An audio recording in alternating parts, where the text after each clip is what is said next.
get this rocking.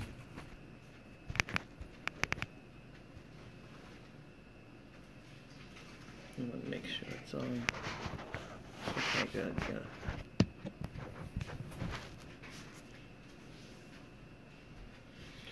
Hey y'all.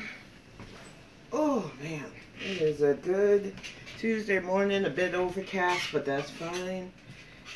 There's a lot to talk about. I know. I've seen it too. I was gonna try to ignore it today because I need to go back into read mode for some of the rough draft that I have gotten done. So my brain, when I woke up, was completely focused on just the second novel, getting what I needed to do for edits done, and just not thinking so much about Girl World for just a little bit. So I'm going to cover a lot of stuff on Saturday, like I normally do. But yeah, I made the mistake while I was making breakfast, checking YouTube.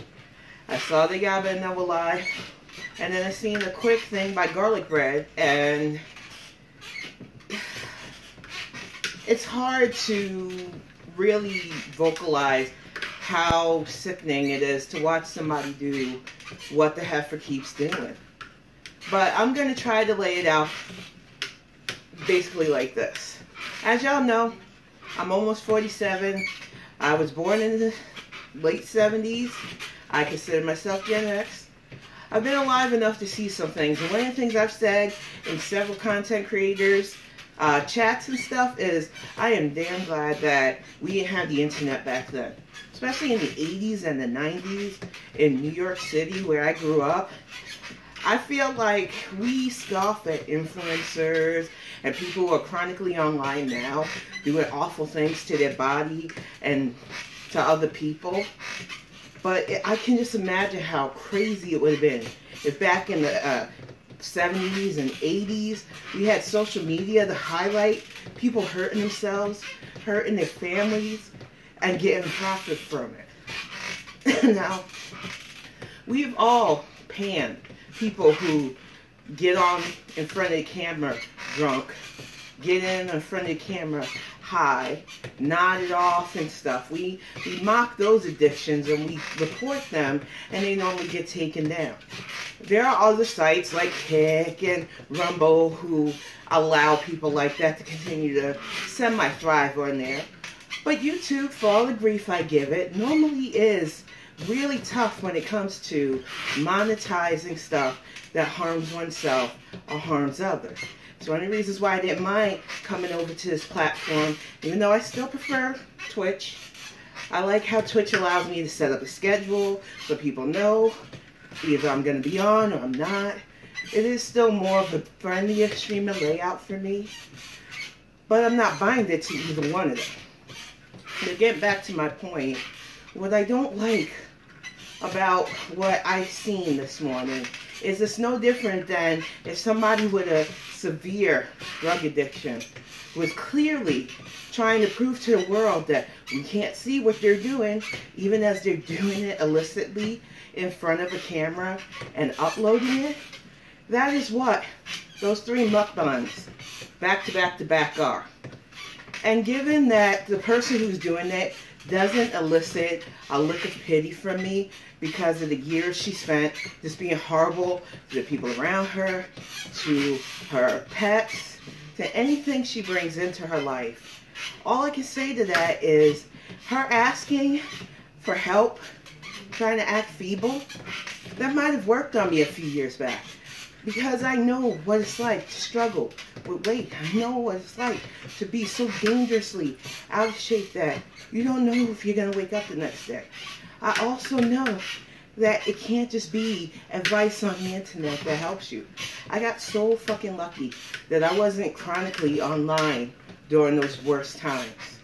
I just couldn't be. I had a child that I had to care for. I had a life that I had to piece back together, and I was looking over my fucking shoulders constantly. So no, I didn't have time to sit in front of the camera and go, I'm going to change my life, guys. You gotta believe me. I'm going to show you what I eat in a day. I'm going to do grocery hauls. I'm going to do clothing shit. And I'm going to show you, actually just tell you that I'm going to do stuff and not do it. No. Because when you're really doing the thing, you shouldn't have to constantly prove that you're doing the thing with superficial shit. Those weigh-ins, this bitch is trying to convince the world, the literal world with eyeballs, that she's 347 pounds. Even if I wanted to just mock that because of her height, and no way from the circumference of her shape that could be true. I know that body dysmorphia is a thing. I know that when I look at myself, no matter how much I'm doing, no matter how much I've changed my lifestyle, I'm always going to feel like I'm 512 pounds. It fucking sucks. But it is the reality when you let yourself go like that. And I still, for the life of me, don't understand why she lies about something we can easily see. Even with body dysmorphia. She's only hurting herself. As to the struggle chef, rice-a-roni, which, interesting, I've never liked, and I was lucky to not have to eat rice-a-roni a lot. Sometimes you go over to a cousin's house, and they be serving that shit, and it was always overly salty and gross. Plain rice is always better than oversaturated, and who the fuck cooks noodles and rice and a stick of butter? That makes no sense. And you can make up the whole thing of, well, rice is a staple. Yeah, it is in a lot of families and cultures' cuisine. But we make it naturally with steam or water, which is the normal way of cooking rice. With rice makers, it is very rare to cook with that much butter in a starch. But that's foodie trying to prove. And this was after the pasta bake, which you know she ate all by herself. And then what killed me was the backup mukbang. And as some people have explained, it is because she's trying to go out strong at the end of the month, which means YouTube monetizes and incentivizes her addiction. There's no nice way to say this. YouTube is pretty much allowing her to harm herself for views and money at this point. And no amount of her asking for help, saying she doesn't know what to do, she doesn't want to do it. She is being defiant until her end. And what drives me nuts is that she had the out again. When she had that tantrum, when she got the time out, when she waddled her ass back to Canada, and she squandered that by overeating, lying about changing herself, wasting a therapist's time. If she was determined to glow up, as she said, to walk without being out of breath, to not struggle through everything in her life, she would be doing it, because no one can make you do it. She wants to put things on her partner. And I guarantee you, if she does survive this, which we never know, it'll be his fault. He didn't push her enough. He didn't know. He didn't know how to take the food away from her. And that can't be how you handle things. My partner is supportive as he can be. But he knows Tin has to want this. Tin has to be around food and not want to consume it. I can't make everybody in my house feel like they can't enjoy stuff because, oh, we fear mom is just going to lose it. And what kills me, she still throws that weird accusation that people just don't show when they go off track. And it's like, no, some of us just don't go off track. We don't. I'm not saying that to act like I'm better than anybody or proud of anybody. I'm just stubborn. When you have stuff to live for, and I'm dead serious about this, when you have a reason you want to be here, it plays in your mind that you don't need that temporary dopamine hit that food gives. But you know, it wasn't just me being stubborn or disciplined. It was the mental health help. It was having family that gave a fuck. And it was the cold, hard reality that you will die if you keep on this path. It was having my grandmother, who I love, and I still love, even though her spirit isn't with us anymore, that told me, if you're going to keep this up, if you're going to keep the weight on, do what you got to do to make sure we know what to do to take care of your baby. It was cold, blunt truths like that. Not coddling, not force feeding you, home cooking that you're just gonna fucking make worse with struggle slices of cheese. It was family that put their foot down and said, we're watching you hurt yourself, and we don't want to see this. And I'm far from the only family member that had to hear that conversation. People who abused alcohol and other illicit substances, they got that too. And then eventually, when they didn't change, they got cut the fuck off. And while I know being a reaction channel, completely cutting Foodie off would be cutting my nose off to spite my face, I was just so bothered by the whole idea that she would ask, what do you do? Because I've explained several times, the stuff that works for me, because I went to doctors, I have a dietitian that keeps up with what I'm doing, especially since I gave him writing tips. I feel like listening to others is start one, but actually wanting to do something to save your life is what will get you motivated to change your lifestyle. It's not diet. If I could be really honest, I haven't been on a bariatric diet in years, because after a while you don't have to stay on the strict diet. You just have to learn what to eat and what not to eat. And Dr. Boulder was very honest about when you do go back to regular foods, eat something that won't take you super long to eat. Make sure you carefully chew your portion, because blockages can still happen. And just remind yourself of where you were before your surgery. Remind yourself of the struggle to get up. Remind yourself of the struggle to just do normal everyday stuff. And enjoy it when you have more mobility. Enjoy it when you get into smaller clothes. Enjoy it when you can do things with your family without feeling like a burden to them. And that stuff sticks with you when you're committed. And do you fail? Yes. I tell people all the time, I got into the weight where I felt happy again, comfortable again. And then the pandemic happened, and I got sedentary, and I put on weight again. It happens. And it happens to the best and the worst of us. But when you are determined to not die in a fat trap, when you are determined to truly change your mind and change your mindset, you do it. Whether somebody online tells you to do this, or whether a doctor or somebody you love. Can't nobody help you, Chantal. And I know you watch these, so I'm speaking directly to you. No one can help you do this. This has to be you. You have to be the one that wants this. You have to be the one willing to push through the pain sometimes. Because it's going to be painful at start. I hear the way you are out of breath. That airport vlog that you talked about 2 more times because you have nothing else going on.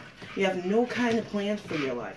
You just want easy money, lots of food to binge on, and a man that'll claim you. And if that was just your life, and you wanted to be defiant about this, you don't have any right to pretend like you're trying to change for the better. Just be you.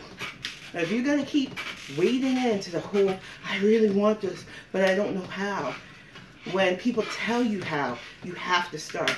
Even if it's baby steps. Moving and getting that sodium out of your life. Getting the carbs out of your life for at least a while. Substituting the unhealthy with healthier choices. Sleeping, a routine sleep schedule that is no more than 8 hours, because you shouldn't need more than 8 hours of fucking sleep. You stay up till odd hours watching reaction channels, getting your blood pressure up, getting mad. You sleep throughout the day, and you get up ravenous. It's the same shit every time. Instead of, okay, I'm going to be in bed by at least midnight, sleep until the morning, get up, and start a routine. This housework can get your mind into a functional routine. And then start adding. You live in a building. You brag about living in a building with a pool and a gym. You might not be able to use all the equipment, but you can start slow. You just don't want to. And that is the you problem. No one else can solve this for you. Water walking. would be so much better for you right now than actual walking. And you said you have a pool. You could start, because I don't know the shape of the pool, but most indoor pools are rectangular. Instead of going the full rectangular length, you start at each side and you walk back and forth. 10 laps, back and forth. So that's 5 going that way, 5 going back and forth, and then you get out.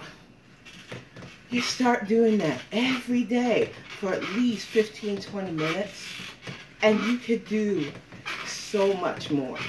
Because the water tension is easy on your joints, easy on your body, and it'll make it easier for when you want to graduate to actual walking. And you gotta realize that doing this amount of exercise doesn't mean you get to eat a ton of food, because it will not negate. It'll actually undo the exercise that you do. I had to get used to, because I used to like to do these rides without anything on my stomach, because I was afraid that if I ate anything, I would get nauseous, I would not want to keep going. But each morning, by 8:30, we're up, we have our oatmeal, we have our banana, we let it sit. It's about 10 o'clock right now, 10:30 maybe. I let my food go down for about an hour, and now I'm ready to cycle and get this out of my system.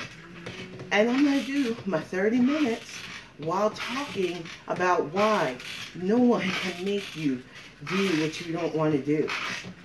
So, you said you wanted help. You're not going to get it from heifers like me. You're not going to get it from outside sources. You're way too defiant for that. If you really want to change, the person that has to want that the most is you. And right now, you make way too much still. And I don't want to see you lose your coin, because I don't do that to people. I'm not that kind of person that's like, oh, you should just lose everything. I don't like your antics, but like I said, I don't know you well enough to not like you directly.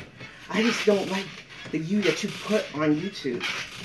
You understand that if you really were serious about changing your mind, even if views allegedly dropped off, which they've been doing, Heifer, people are tired of your cycle. You would be doing this for you. Not to be famous, not to be liked, not to sit at the cool kids table, but because you really want to survive. And you're not just regurgitating shit that those of us who have been walking this path, who will forever be walking this path, say, because we are determined to change things. We are determined to be better. Far too long, Chantal, you played with fire. Like you, I was hefty almost all my life, and the one time I got slim, traumatic thing, tossed that to the side. And I decided I needed a fat armor. I needed to protect myself and feel undesirable enough to where it would never, ever, ever happen to me again. That psychological damage takes years and severe counseling and training to undo, and it's still not forever undone. I still get uncomfortable with unwanted attention, especially unwanted attention from guys that I don't know, and the internet don't help that. But I feel like you are completely different. You love attention, even if it's negative, and that is detrimental to any kind of change in your life, because you take good, bad, and in between attention, and you turn it into, well, at least you're talking about me. Instead of really getting it together and realizing that you don't want this. You want to be better. You truly want to slim down enough to where it doesn't hurt. Just doing normal basic things. Where people can no longer joke about whether or not you can fit in a tub or even bathe. You said in one vlog in Canada that you think people think you stink because you're fat. And it's like, that has nothing to do with you being fat, Heifer. It has everything to do with your lack of ritual hygiene. Your story time that you've put over the years about shit you've done. Gross shit you've done. I feel like you like to blame all your woes on just being fat, when even if you were skinny, if you did all the shit you've done over the years to BB, Pete's with the Canadian craft demon, to your friends who are no longer your friends, to your pets who loved you and you threw them away for a man, you would be reviled. It's not your weight, it's you. And the only way you are going to change is if you finally open your eyes to just how awful you've been over the years and take some real accountability for the shit you've done to yourself and others. But instead you would rather lie. Lie about having friends, lie about this marriage, lie about changing your life while we watch you eat for views and pay. Nobody on the internet can change you, Chantal. Nobody in your life, the few people who are still hanging on and caring, can make you understand the damage you have done and are continuing to do to yourself.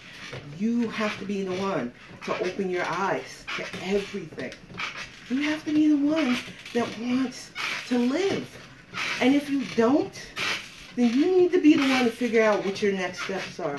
Because we're all here, the majority of us, to see where this goes, dark or not. And it's sad, it's shameful, because it shouldn't be like this, but the internet is a spectacle, and we are literally in the dark ages of it. And when I see somebody struggling normally, I feel a way. I feel empathy for them normally. But when I see you trying to play on people's sympathies, trying to act like you haven't done this for the umpteenth time, who are you lying to? Because it ain't to us. It is clearly to yourself. The rest of us will keep going. We'll carry on, we'll move on, we'll battle our own stuff. But we still want to be here, so we'll keep pushing. You, on the other hand, you're going to ease your way out of this world. And it doesn't make sense. Because like I said, had this been in the 70s and 80s, and somebody had gotten famous for shooting up in a hallway and taping themselves, or drinking themselves to absolute liver failure, they wouldn't have lasted, hopefully, under YouTube back then. There probably would have been less rules, but they probably would have set the tone for rules. And now we have people like you, people like the Oklahoma heifer, people like Candy, literally doing something that is akin to that, and using excuse, well, you gotta eat to live. No, you live to eat. Let's get it right. There is eating because we do need nutrients to function, but there is eating to the point where even exercise won't be able to help you because you're not doing enough. I sometimes watch, like, Man Bear Food. He is a binge eater. What I liked about him is that he doesn't act like what he's doing is healthy, and he does heavy cardio, like super heavy cardio. He is the kind of guy that goes to different restaurants, does challenges, but you don't see the damage. And I know that there was a doctor that covered what binge eating can still do to him. It is not something you should play around with, even if you think you've got it handled. Whew. Even now, riding with my menstrual cycle, I'm starting to feel it. But it's a good thing. It is a good burn. It is something that you have to do. And you have to push through. And I just feel like too many people neglect the fact that if you want to lose weight, it's not just diet. It is moving. It is getting your body to a point where you burn the calories and burn some of the excess fat and energy that you put in you. And Chantal, you're not willing to make that change. And I don't want to end this on a sorrowful note, but it's hard to feel anything but when you know somebody is literally doing this to themselves and acting like nobody can understand. And you block those of us who understand. You make us feel like we're just haters. No, we understand you better than you know yourself. But on the up note, after I finish this, get some of my chores, check on my seedlings and stuff done, I am going to do my finished reading back so I can keep on working on my book. Things are finally starting to look up here. And I think that unlike Chantal, who constantly puts negative, who constantly begs for help that she doesn't really want, add in the positive with these Fitbangs. Add in the positive by talking about garden stuff and writing and just focusing on things that people can smile at over constantly worrying about somebody that they watch is a better way. I just feel like YouTube tries its best not to platform the bad, but in the end it ends up hurting creators who just want to do the thing, who just want to live our lives and share things with people. It's like I said, this is not a weight loss channel. This is a lifestyle, if anything, channel with a little bit of commentary and sass thrown in. I am not ever going to do what I ate in a day or fake weigh-ins, because at my size still, bariatric scales are the only ones I trust. And I'm not going to be bringing no phone in my doctor's office and getting yelled at. So that's a no too. I think there's a difference between those of us who are doers, who really want to get shit done, and those who keep playing the game that has worked for them for years but is starting to drop off. Like seriously, how many of you can name each time Amber or Chantel or even Candy have said, nope, this is going to be it. I've seen the light. I'm going to do what I need to do to change. They might have some small successes that they carry on about, and then they go right back to it. Calling things cheat days. You shouldn't need a cheat day. Honestly, I feel like the games they play make it seem like any person doing this is fake. And I think that's why so many of us get so upset. Because we're out here trying. We're out here sweating. We're out here doing and really trying to push past the damage. And then you watch these girls who do these fake superficial weigh-ins, superficial what they ate when we know these eat. And then you try to blanket all of us under that same thing. You try to say all of us are just liars who sneak and eat and do things. And it's like, it's sad how narrow focused your mind is. And I can tell you right now, I would much rather show people my book collections. I would much rather show people my writer process. I would much rather show people my garden than to ever brag about overeating. I'm so glad I didn't have the internet back in those days, because I'm not going to act like I wasn't bad. You don't get to 500 plus pounds not doing stupid shit with food. But when you move on from it, your life isn't about what you eat. And I think that is the main difference between them and those of us who get it. Even when we stumble. Because I watch a lot of people who are really doing a thing now. Like my 500-pound life. I love her vlog. I love that she keeps pushing. I love that she can be honest on days where she's just not feeling well. And it's the difference between people like her and people like Amber Lynn and Chantel, who try very hard to convince you that they're on the right path when they're not.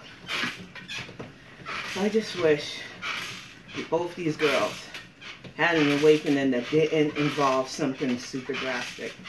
Both of them have had scares. Both of them have been through some really traumatic stuff health-wise, and it wasn't enough. So I'm telling you, as a fatty to other fatties, it's not going to be us that change them. I don't know what it's going to take or if it's going to take. I've heard about people on here that tried it and passed. I've seen people who have really done the thing and not made it. And these two, they're playing a dangerous game of fuck around and find out. I've got way too much that I want to do to play that kind of game. But I am almost at 30. Just a few seconds to go. And I just want to wish those of you who are doing this good luck. Keep on the path. And don't let what these heifers do influence you. Except if you want to be influenced, never to mukbang. Because that's how I feel right now. They put me off food so much, and it's sad. Oh, man. Oh, breathe. Okay, 30 minutes done.